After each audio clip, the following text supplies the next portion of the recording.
Hi guys, this is Amrit and I would like to welcome you to OSPRO Ed. This video is for educational purposes only and please never practice medical skills without the proper credentials. The topic in this video is breaking bad news. Alrighty, so what exactly is breaking bad news?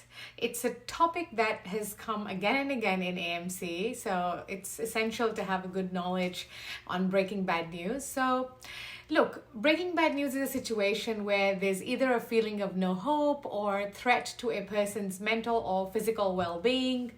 There's a risk of upsetting an established lifestyle, or where a message is given that conveys to an individual fewer choices of his or her life. Most of the time in medical literature, bad news refers to conveying to a patient or their family that the diagnosis of some sort of like a horrible condition like say cancer. In the critical care environment, the patient is frequently a passive, unconscious bystander to the events, and the impact of the emotional stress is gone through by the family. So the breaking bad news is essentially with the family. Let's discuss a case. Say you are an EDHMO and the patient you're looking after was a 93-year-old man who came in due to chest pain. He has a background history of type 2 diabetes, hypertension, COPD, and CCF. While you were taking history, the patient suddenly went into cardiac arrest, and despite multiple attempts at resuscitation, the patient has died. The family have just arrived and they do not know what has happened. Your task is to break the bad news to the family. Okay, so how are we going to do that? When it comes to breaking bad news, it is an individualized and a complex process. It can take many different shapes and it can be dramatically different between different cultures, including the culture of the doctor and the family. Given the amount of interpersonal difference, it would be difficult to have some sort of guideline which would suit all situations. So, look, delivering or breaking bad news is a common medical problem, and it's seen so often, but people struggle with this. And for me, it was not even taught in my medical school. Well, my key learning is that it should be very much patient-centered. In Australian culture, it's all about open disclosure. So we need to be direct and open and to tell the truth. Life becomes very easy when you focus on the truth, right? So, look, I would like to make a few points on communication, so especially verbal communication.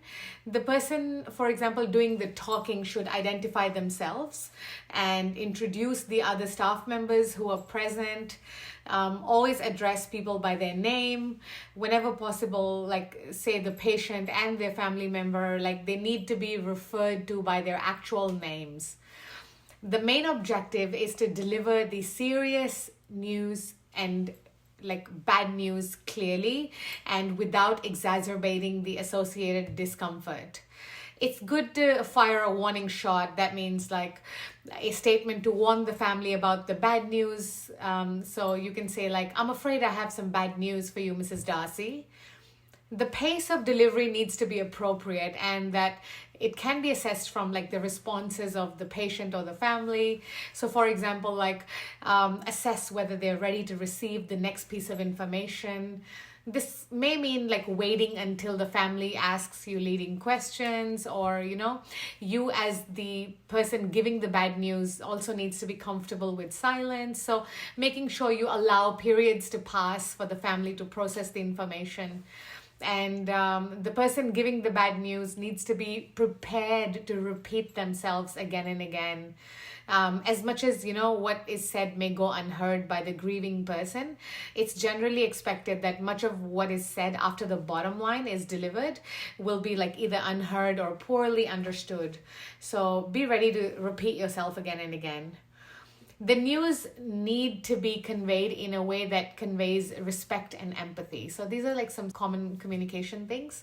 I also have a few points on nonverbal communication. So making sure, you're sitting close to the family members, making it easier to have that eye-to-eye contact, your body language, that's very important. Eye contact is interpreted as sincerity. It's important to eliminate physical barriers, so do not conduct a conversation behind a desk or from across the room. Make sure, nonverbal messages must be consistent with the verbal message. Do not keep your arm crossed or folded. Do not put your hands in your pockets. Make sure you have open posture, leaning towards the person you're speaking to. Do you want to touch them, or do you want that they touch you? Well, the use of touch may be appropriate in some circumstances, but it will not always be appropriate. So don't do that. Not everybody's going to like you enough to respond positively to your hug or your handhold. Some people will be offended and be like, hey, who the hell do you think you are? Why are you holding me? So it's important to read the situation carefully, okay? Importance of the content. So the content of your communication, the medical details. So as I said, communication is a very important thing in Australia. As a doctor, it's our duty to be transparent, make sure you're honest with your patients, share the finest details, make sure you're being, upfront about the disease progress, the diagnosis, the, the upcoming, prognosis, everything that let them know. Okay, the details must be correct. The language should be clear. It should be simple, and make it very, very simple, guys. Okay, one should not use complex metaphors, avoid jargons and all these fancy terminologies. Make sure you understand the family's level of medical knowledge and go according to that. Make sure you also be very careful about not taking away hope. Okay, be reassured that the comfort and the dignity remain our medical priorities in the management of their loved one. There's commonly used Breaking Bad News framework or mnemonic, which is called spikes. So spikes is S for setting up the interview, P for assessing the patient's perception, I is for invitation, so obtaining the patient's invitation, K is about knowledge, so giving knowledge and information to the patient, E is emotion and empathetic responses. S is strategy and summary. So let's go over it. S is setting. So setting up the interview, the location and the setting. So you need to select a place, a location where both you and the family can be comfortable. At the minimum, the family should be able to sit down, and this is not a conversation to be, had in the hospital corridor. There should be ideally enough space to accommodate everybody. The location needs to be a bit private, well away from the clinical areas. It should be quiet enough to allow important words to sink in without any interruptions of alarms or yelling staff members or yelling patients. So make sure that happens. The person delivering the bad news should be well prepared for interruptions. So for example, one needs to give away one's telephone or pager to a colleague. Your body language is very important. If the doctor feels stressed or anxious, irritated or time pressured, the meeting is going to go very poorly. So nonverbal cues will be received negatively by the family or the patient. One should also make sure not to send any nonverbal cues which might undermine the main message. Make sure you involve significant other people. Most patients want to have someone else with them when they're discussing bad news, and this should be the patient's choice. When there are many family members, ask the patient to choose one or two family representatives. Sit down. Sitting down will help to relax the patient. It will also be a sign that you're not in any rush, and when you sit, try to have no barrier between you and the person you're talking to. If you have recently examined the patient, then, before giving them the bad news, allow them the time to dress up before the discussion. These are like all common minor, like common sense things. Maintaining eye contact may be like, uncomfortable, but this is an important way of establishing rapport. Okay, step 2 is assessing the patient's perception. You can ask questions like, hey, what have you been told about your medical situation? What's your understanding of the reason we did the biopsy? Or, do you know why John was in hospital today? So things like that. Step 3 is I, which is invitation. So obtaining the patient's invitation. Go stepwise and have some structure in your way to problem solve. If you can ask, you would ask like, hey, is it okay for me to give information about the test results? Would you like me to give you all the information about what's happening? Or things like, is now a good time for us to have the discussion about the treatment plan options? Or there are a few things that didn't go well as expected. Is it okay if we can discuss John's condition? Or maybe something like, I'm very sorry, but I don't have good news to give to you. Is it all right for me to share what's happening? Or would you rather wait for your family members to arrive? So depending on the situation, adapt accordingly, okay? Again, like, be mindful, be respectful, understand the situation, and go accordingly. When there is input from multiple medical teams, the major player or the main treating team should organize the meet with the family. The person doing all the talking should ideally be somebody who has already met the family or somebody who has a good rapport with them. The treating team should be represented by a medical team member and also ideally the nursing staff, like the bedside nurse or the nurse in charge. If it's a seriously bad news, then the social worker should also be available for this discussion as well. When discussing bad news with the family, like, care must be taken to make sure that the person most affected by the bad news, like the spouse or the child, etc., like, is surrounded by a pre-identified support structure. This may consist of like the other family members or friends or church members, or in desperate times, the social worker and nobody else. All right, so moving on, step 4 is K, which is giving knowledge. And in this, like, we give the knowledge part, so you can explain the situation or the test result or whatever it is that you want to share. For example, like, unfortunately, I've got some bad news to tell you about the biopsy that we did, or I'm so sorry to tell you that John didn't make it. Pause. Step 5 is E, addressing the patient's emotions with empathetic responses. So patients' emotional reactions may vary from silence to crying to denial to anger. So be ready for a wide range of responses.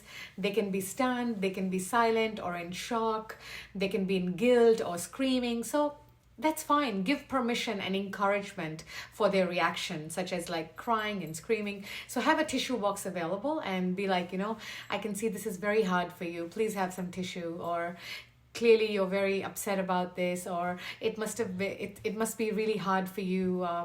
It's okay for you to show your emotions or to express your emotions. Show empathy, guys. It must have been like difficult. So try to talk to the patient and make them feel comfortable. Show some sympathy. Like, I'm very sad for your loss. I wish there was a way to prevent this, or I wish there was something else that we could have done. So make sure, you're showing that one-on-one human care. Quietly observe and listen. Offer some time and allow the news to sink in.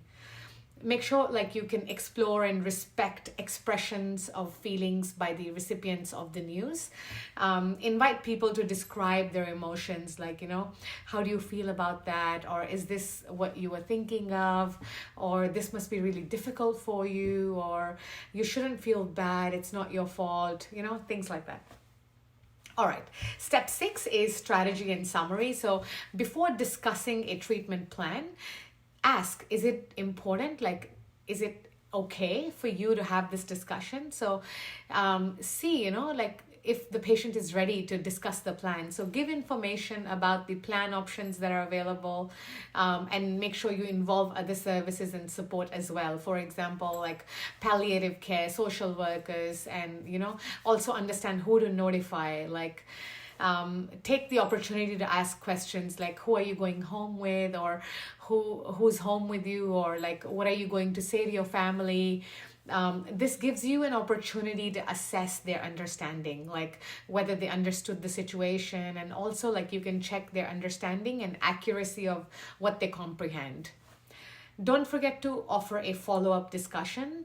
Often people don't remember important details and need further clarification. So ideally, the same person should be available for such follow-ups. Say if it's a breaking bad news involving cancer, then follow-ups need to be organized, for example, like with the oncologist or surgeons or respective teams that can, continue the care. Talk about the plan and always be positive, focusing on the service and care. Summarize the content of the conversation to ensure like clear understanding has happened. For example, like I would like to summarize that we found lung cancer on the PET scan, and I know it's bad news that I'm giving you and it's a lot to take in, but I just want to make sure that you fully understand and remember that, your health and well-being are our priority. There is a lot that we can do for you. There's a fair lot we can do when it comes to your management, and I need you to focus on the plan. So I'm going to make an urgent referral for you to see the oncologist, the respiratory specialist, and make sure, we've got all these services in place for you.